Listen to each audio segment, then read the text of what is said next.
How's it going, Cam? What's happening? Tennessee's tempo, we've heard a couple of players in here talk about that. How do you go about preparing for a team that snaps the ball that quickly in practice? Kind of what goes into the prep for Tennessee's offense? Just making a lot of things like simpler, just having like a call to go to if we don't have the call in and stuff like that. Just making sure that the little things are taken care of, like getting our cleats in the dirt and just playing. Cam, what have you seen from Tennessee's receiver groups, especially a guy like Jalen Hyatt who can make big plays pretty much anytime he touches the ball? Just a lot of spacing, a lot of motions, a lot of speed. Just really just got to game tackle and make sure that if they do catch the ball, like it's not no yak after the play.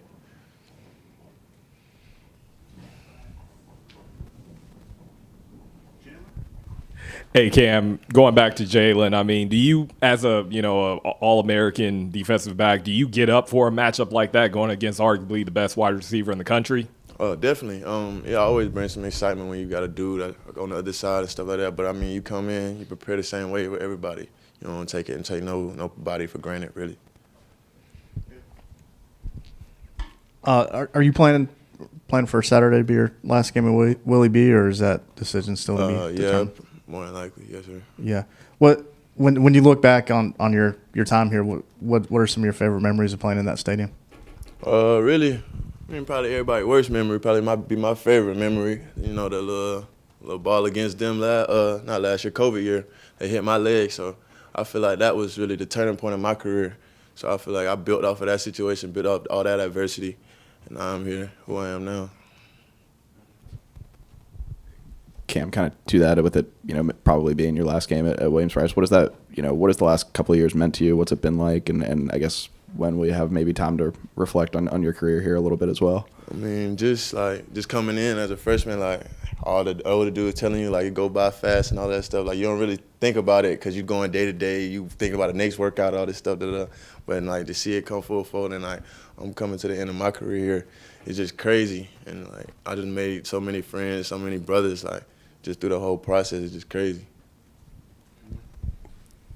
You're now in your second season of parenting while you're doing football. So just how has having your daughter affected your career here, your experience, and how do you manage parenting with trying to take those next steps in your career? Really, it's not as hard as like I don't know how other people would have it and stuff like that. But just having my mom and my people's close, like my grandparents, all that stuff close, so like I could have her like, and then I have to go to a meeting. I could have somebody go get her, like stuff like that. I don't have to like be trying to do this and that and be two places at one time, stuff like that. So it's really good with the support system. Cam, you mentioned that ball off your leg against Tennessee being the turning point. How weird is it to kind of come full circle to where you're most likely your final game at Williams-Brice is against that team, the chance to potentially have a good game against that offense? I feel like that game I didn't play. To my potential, I didn't play well for real. So it's just gonna be like a turning point. Just really, I didn't get to play them last year, so it's just really just finally getting my statement against them. Cam, when you look at Jalen Hyatt, what's more challenging, preventing him from taking a short pass and going all the way, or worrying about him blowing by you and getting deep? I'd rather the short pass going for a long way, just not trying to give up any yak and stuff like that. I mean, you can have like those opportunities where it's one-on-ones, me and him down the field, like stuff like that. But it's got to be a perfect ball. So I feel like my odds is better over the top than underneath. I would imagine that in the immediate aftermath of that moment, that ball going off your foot, that wasn't your favorite play. When did you kind of realize that was a turning point for you and to kind of embrace that adversity? Was it how long did it take you to realize that you can make something good out of that?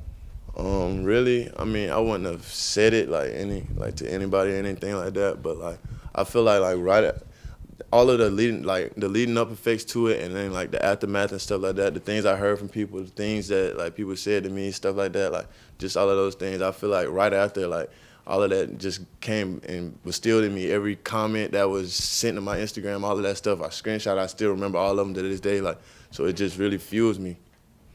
Negative comments, I guess. Mm-hmm.